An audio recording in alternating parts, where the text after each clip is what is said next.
X-Men 97. That's the actual title. They abbreviate it and call it X-Men 97 for, like, I don't know, the show or whatever. But it is actually called X-Men 97. Fall of next year. Okay. Let's go. Additional second season already greenlit. Let's check this out. First look at Cyclops redesign. Super cool.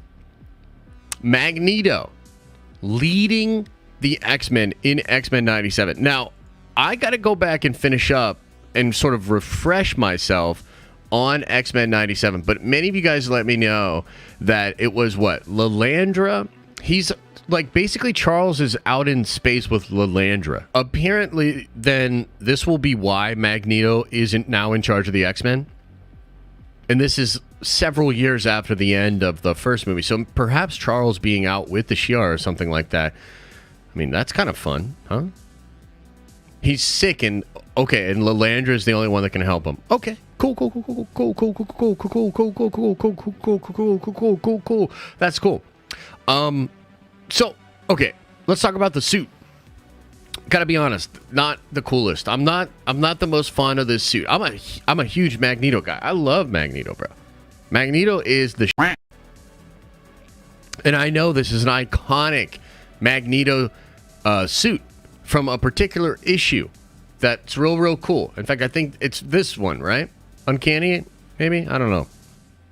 And that's all fine. I just don't love it. I just don't love the suit. I love Magneto. I'm not gonna not watch it because of not liking the suit or whatever, right? But yeah, nonetheless, I do think that's pretty fucking awesome. Magneto leading the X-Men. The villains for the X-Men is gonna be the Hellfire Club and Mr. Sinister. Guys, I love Mr. Sinister, dude. I love Mr. Sinister, bro. Mr. Sinister from the OG 90s show was awesome. I loved how Cyclops' optic blast were one of the only things that could truly hurt him. And by the way, he's a human, right? So this is the thing about Sinister is he's technically not even a mutant. Now, he's an expert in genetics, and he alters himself, and I believe Apocalypse alters him so much that essentially, like, you could say he's like mutant or he's enhanced or whatnot, but he's not an actual born mutant. He's a human that's obsessed with mutation. Okay?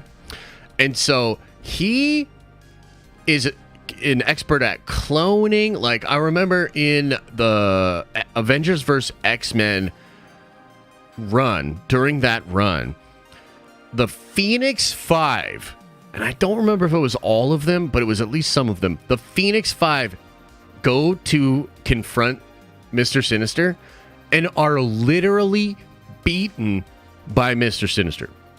Like, bro, the Phoenix Five, all of these really powerful mutants enhanced by the Phoenix Force, were defeated by Mr. Sinister.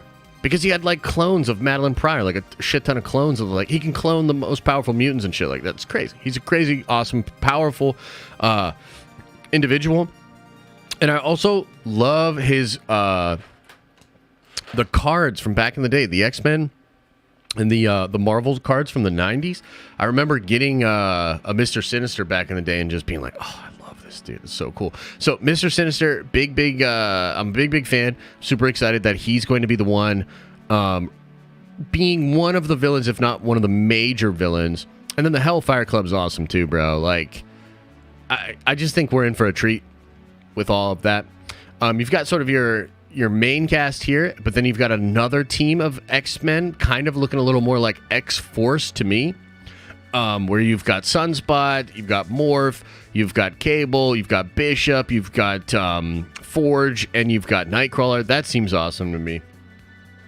So, super cool. Just a lot of fun flavor. A lot of fun flavor, a lot of fun teases for everybody, and not necessarily anything plot-wise that's been explored, but a lot of fun stuff nonetheless. Like, we have zero idea about the canon stuff. We have literally no idea.